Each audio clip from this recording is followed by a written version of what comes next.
Welcome to this enlightening conversation with your host Waqas Malik, a forgiveness coach, and our special guest Yannick Picard.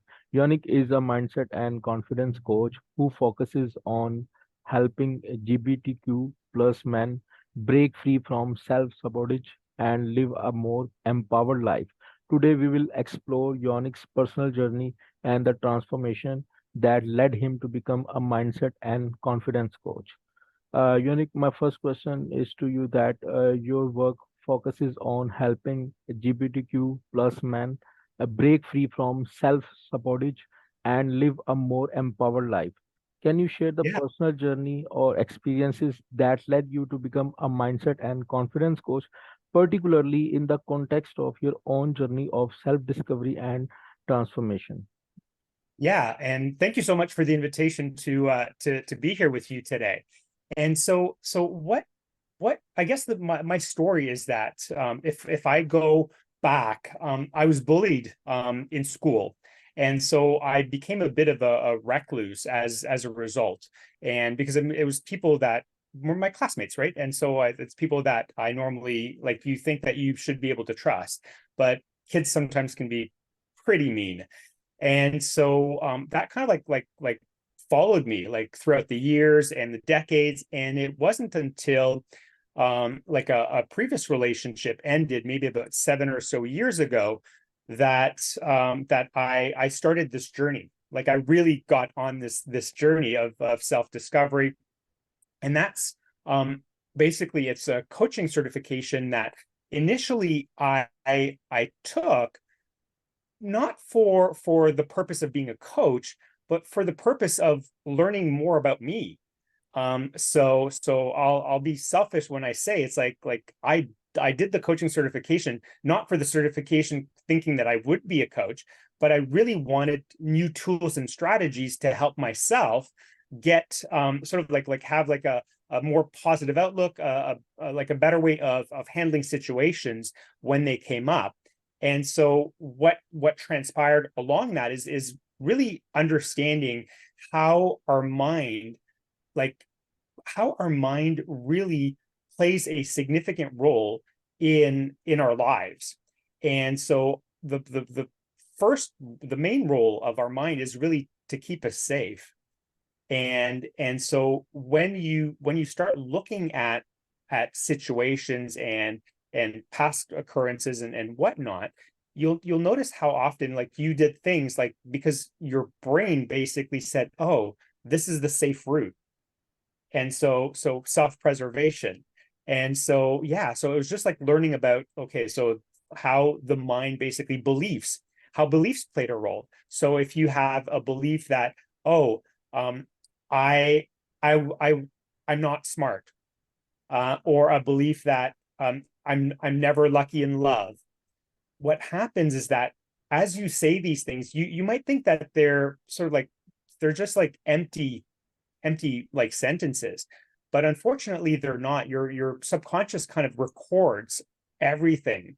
And so if you think that, for example, you're unlucky in love, then what happens is that your brain starts to look for evidence that it's true, and it discounts every time that it's not. It's almost like putting blinders. Like if I can take the analogy of like a comparison with a horse, it's almost like putting blinders, and so you limit your field of vision, and you can really just see what you believe to be true. So every time that you'll go on a date and it won't work out, you say, see, I'm not lucky in love, and so on. So when it kind of like over time, it really builds that like that pile of belief, and it makes it more like almost like more entrenched in your way of being. So that was really like what got me into coaching, was my own personal sort of like heartbreak in a sense. And I wanted to just learn better ways of managing that, of noticing when I would when I would get triggered, is another one where, like, for example, like something would happen and I would sort of like shut down or get this like immediate reaction and not fully understand why that was occurring. So this coaching certification really was an eye-opening experience for me. And as I went through the process of learning the material and then practicing on other students that were in the cohort, I was fascinated, and there's this spark in me that ignited. And I thought to myself, like, this is exactly what I want to be doing.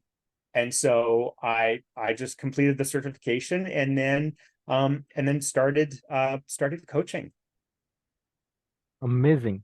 So you mentioned helping clients uncover their saboteur-led narratives and build self-confidence. What are some common patterns or limiting beliefs you often encounter, and how do you guide individuals in overcoming them?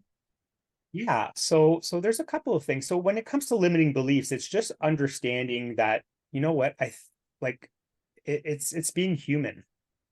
Like I don't think that I've come across one person that doesn't have like one of these limiting beliefs. I mean, it might not just not be as like, if we look at strength, it might just not basically be as strong as with somebody else.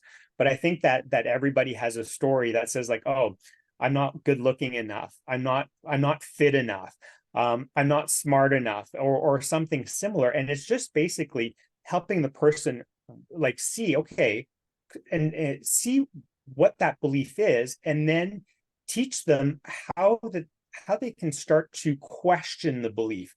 Because oftentimes these beliefs, they're generalizations. It's like we take 3, 4, 5 situations that occurred where it's true, but then we just basically say it's always true. And so it's realizing, okay, wait a sec, is it always true, or is it just that it's happened 3, 5, 10 times, and then I just decided that it was true, and then almost like created the world that I live in, that this is true, and sort of like now see, it's almost like putting a pair of glasses on, right? Where it's like, oh, like I'm not good enough. So you put the pair of glasses on that says I'm not good enough, and then you see the world as like everything that happens is like, oh, you see, there's the proof, I'm not good enough. Oh, there's another time that I'm not good enough. So it's really helping people notice that, hey, wait a sec, it's a pair of glasses, if I can use that analogy, and just teaching them how they can actually take the glasses off. So that's one way that I deal with when it comes down to limiting beliefs. But I also deal with self-sabotage. And a lot of the times people don't necessarily clue in that what they're doing is self-sabotage, because it's a protective mechanism. It's a mechanism that, like, at some point when you were a kid, or maybe like in your early teens, that allowed you to get what you wanted. So, which is safety or whatnot. So for me, the biggest one at the time was avoider. So, and it's true, like I mean, like I shared a quiz with you, an assessment with you, and when the results came back, I wasn't surprised, but at that point, I was finally able to put words and like have an understanding of, hey, this is what's going on, this is why it's going on, and now you have a choice. Like, do you want to continue doing this, or do you want to sort of like rewrite that story? And so it was just basically bringing it into consciousness, because a lot of this stuff is sort of like at the subconscious level. And so bringing it to consciousness is like, okay, I know that I avoid. So, and then it was like sort of like almost like taking stock of, well, under what circumstances do I avoid? With whom do I find myself avoiding more often than not? With whom do I not avoid? And just trying to find a pattern, trying to see, okay, so when it's with this person, it's often avoidance. Okay. Now with this person, there's never avoidance. So like, what's the difference between these two relationships? Or if it's, for example, doing certain things like work related. So it's really just like getting a huge understanding of what is sort of like what's going on, and then really having compassion for yourself. And I know that we talk about like having compassion for others, and we're usually pretty good. Like if we have a friend that's going through a hard time, to sort of like to be there for them and to be supportive for them. But what I find is that for so many of us, it's not a concept that we use on our own ourselves. It's almost like we'll give the best medicine to others, and then basically like we'll have like, we might not know that, hey, like I can use also this medicine, or like the bottle might be empty.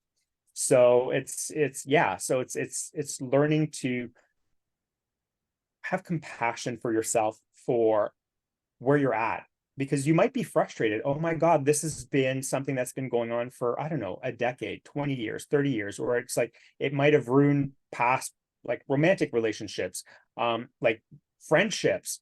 But once you understand, being hard on yourself isn't really the solution.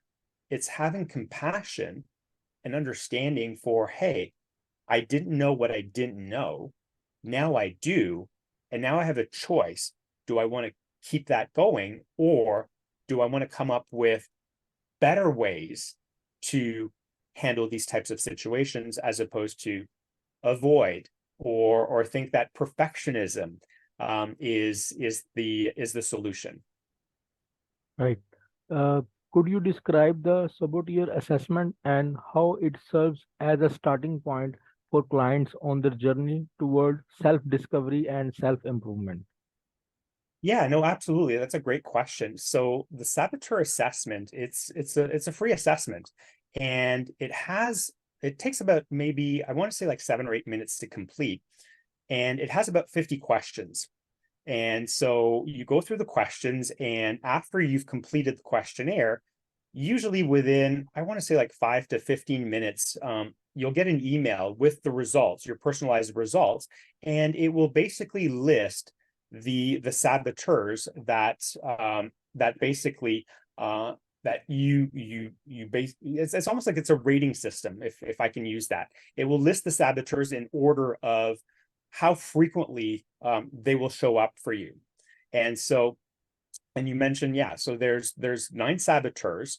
And so once you complete the assessment, you'll get the results. It's a nice little like graphic that's provided to you, and then you'll get a score for each of the saboteurs. And at the bottom of the web page that where you get your saboteurs, you'll have tabs that will they're in order for you that they show up. And so if you click on them, you actually get some more insights on each of them. Now, you know what? It's possible that there's only 1 or 2 that really impact your life. And it's possible for other people that it might be like 4 or 5. So, and it really is personalized to what's going on for you. And so when it comes to self-sabotage, when I have clients complete the assessment, what the first step that we do is sort of like look over them and see, okay, so how do you feel about these results? Like, do you feel that they're accurate? And then it's really sort of like making an inventory of, okay, so where, like, for example, if the person comes back and for them it's the pleaser, like people pleasing is number 1.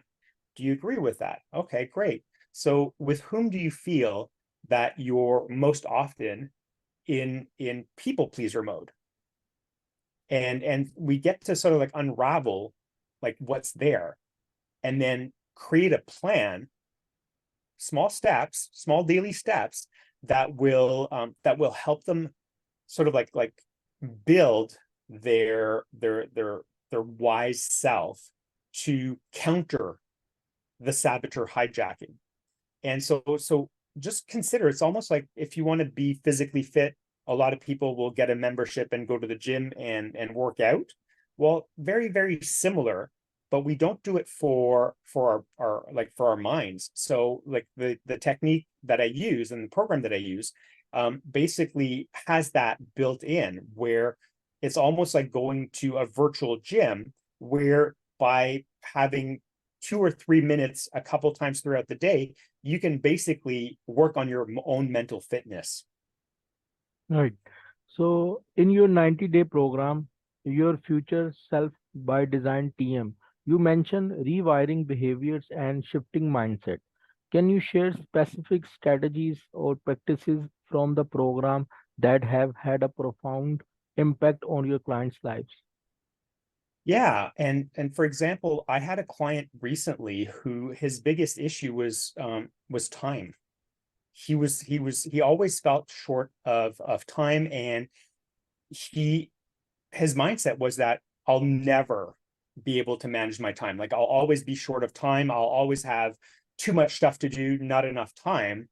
And what, like at first, like you look at it at a very rational level. We all have the same 24 hours in a day. So some people basically like, and a lot of people don't have this issue of time. So like in his situation, what I did is I came up and we did an audit of like a week.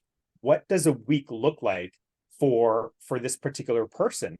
And it was basically by looking by his willingness to look at different way of improving his schedule, his time management, made it that by the end of the 12 weeks, his mindset had changed. So no longer did he feel that time was against him, that he basically was in control of his schedule. And he was able to also find a lot of different things that he was doing that was very disorganized for the lack of and it was almost like, if you take an example, like you live, like let's say for example, like you take a like a bullseye. So you've got like all the rings and the center being your home. So let's say for example that grocery store, like you would drive to the grocery store and then come back, but then like maybe an hour later would need to go somewhere else that was actually near the grocery store. But to get to the grocery store was like 15 minutes there and 15 minutes back. So he realized that he was using time very inefficiently, whereas he could have, if it had been a little bit more planned out, he could have actually done both at the same time. And for example, in this case, save 30 minutes. So sometimes it's not like necessarily, it's not magic. It's just a willingness on a client's yeah, it's just their willingness to and willing to look at things from a different perspective and try something else. Right. As someone who has experienced bullying and the impact of self doubt, what advice do you have for individuals who may be facing similar challenges and struggling with self confidence and self esteem? Yeah, and so what you just shared is me. So that was me for so many years. Suffered bullying, so like rejection. And so I always felt that I would not, like I never felt comfortable like approaching people or asking people out on dates. That was something that was very, very because my fear was that I would rather not ask than be rejected. So, but it was like it was a paradigm shift where I started looking, and a lot of it had to do with working on self-sabotage, was looking at it and say, well, wait a sec, what's the worst that can happen? I get a no. Okay. Like, is my life going to end? I mean, will I be disappointed? For sure. Absolutely. Like, is it the end of like is the world going to end? Is my life going to end? No. And by by by just like, for example, like just taking this small step of just asking someone, it was and getting a no. Sometimes it's creating a game. So what might be fun in this situation, if you're afraid of getting no's, is if I turn this into a game and I say, okay, so your goal is to walk up to 5 people that you don't know that you find attractive and ask them out on a date. Your goal is to get 5 no's and see what happens. I did a similar experience with another client, and basically it took him 8 tries. 8 tries? Yeah, it took him 8 tries to get 5 no's. Right. So he didn't get, yeah, it wasn't always no, but it took him 8 tries to get 5 no's. So I mean, like, it's not perfect. Well, you'll never get a no. Like you need to understand that, like, it's not always going to be yes, but it's always going to be no if you don't take the step, if you don't take the chance. And who knows, maybe the person that you're asking out on a date, maybe they feel the same way, and they're kind of like afraid to come up to people and ask them out on a date. So Right. So you emphasize the importance of questioning the accuracy of one's thoughts and beliefs.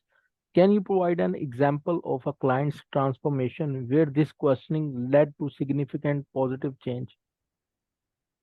yeah, another client where, for example, he was hiding behind his work, and not to get in a lot of details, but his work basically required, it was very, very much a rational thinking type of workplace. And one of the reasons that he came to me was that he felt very, very disconnected. But through coaching, he realized that the work that he was doing was almost like in a way to protect him, because he thought that people wouldn't like him. And if it's an irrational type work, well, it doesn't really matter. If it doesn't matter as much, it's not like a type of work where it's a like a group of people that need to work together. He was like a manager, rational thinking. And but what happened is that he realized that how all that was tied in based on something that happened like in the past.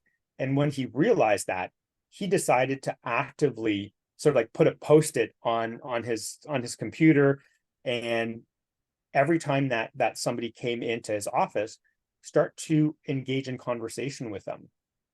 And within like a week, he started feeling so much more connectedness, which is the reason why he came to see me to begin with. And so that was such a profound transformation. And yeah, it was really beautiful. Amazing. Fear of making the wrong decision is a common challenge. How do you guide individuals to overcome this fear and become more confident decision makers? People pleasing Yeah. is another issue you address. Can you share strategies for individuals to assert themselves and set boundaries while maintaining healthy relationships? Yeah. So that's 2 questions. So Yeah, repeat the half of the question. I'll get on that, and then we can sort of like go on to the second half. yeah. Fear of making the wrong decision is a common Yeah. challenge. Yeah. So the fear of making the wrong decision absolutely is something that affects so many people, I come across. And it has to, it basically boils down to their own self-belief, right? And sometimes it has to do, it's like, oh, it's like a lot of the times making the wrong decision, it's not the end of the world.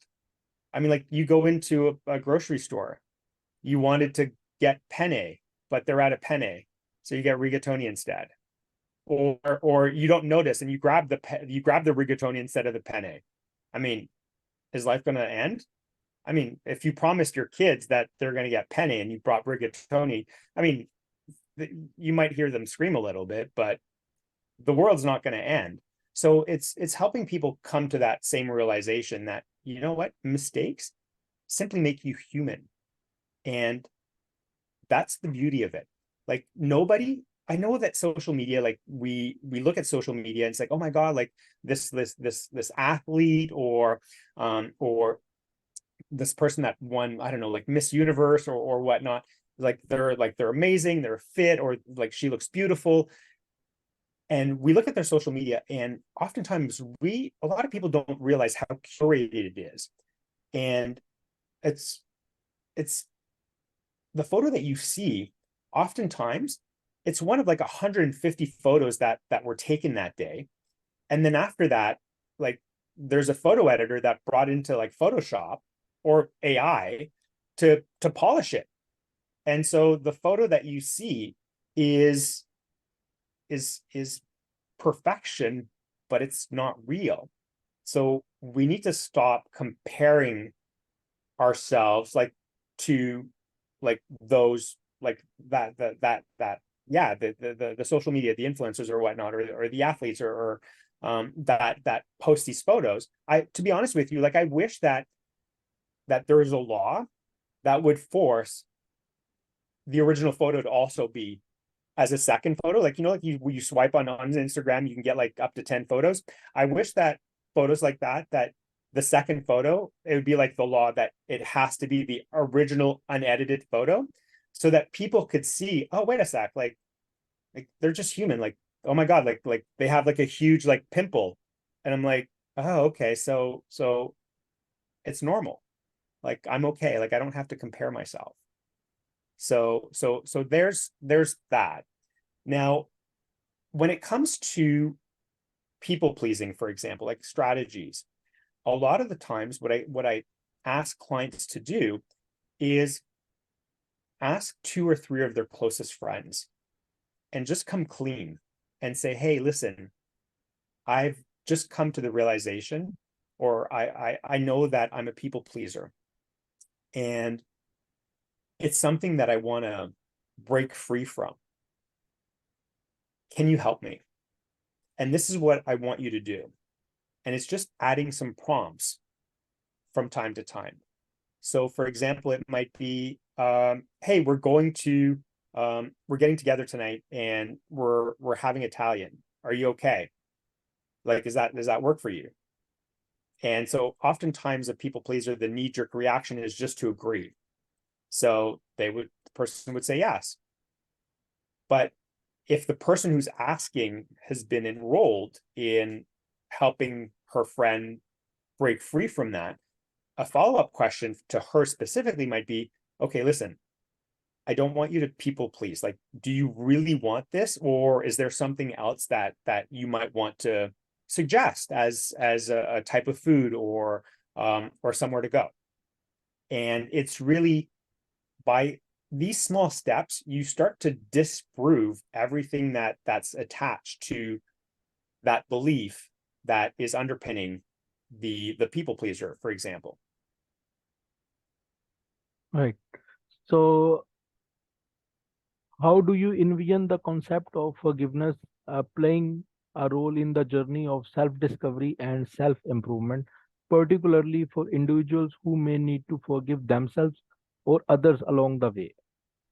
Yeah. So, and I think that there's a saying somewhere that it's like holding on to a grudge or something like this.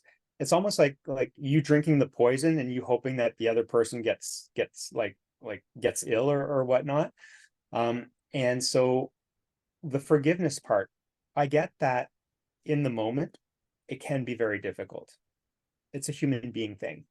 So if you're struggling, like something happened and you're upset, I get that, like the moment like that it happens, it can be very difficult to do that. And it can be very difficult because maybe you don't really have a lot of practice when it comes to forgiving people. Maybe like holding on to grudges is something that's just been around, like you saw your parents holding on to grudges, like you saw relatives, and so on. And it's just what you think is normal. But what I would say is it's a skill. And usually the more time has passed from the time of the event, the more time has passed since, the easier that it gets. And it's a skill that you get to practice over time. But don't think that it's not a valuable skill because you can't make money from it. It is very, very valuable because it gives you peace of mind. And to be honest with you, I don't think that you could put a price on it. Right. Thank you, Yannick Picard, for sharing your valuable insights and experiences as a mindset and confidence coach. Your journey of self discovery and empowerment is truly inspiring. As we conclude, remember that forgiveness and self improvement are intertwined, and Yonic's guidance serve as a beacon of hope for those facing self doubt and self sabotage. We look forward to your continued impact in the lives of GBTQ plus man and beyond. Thank you.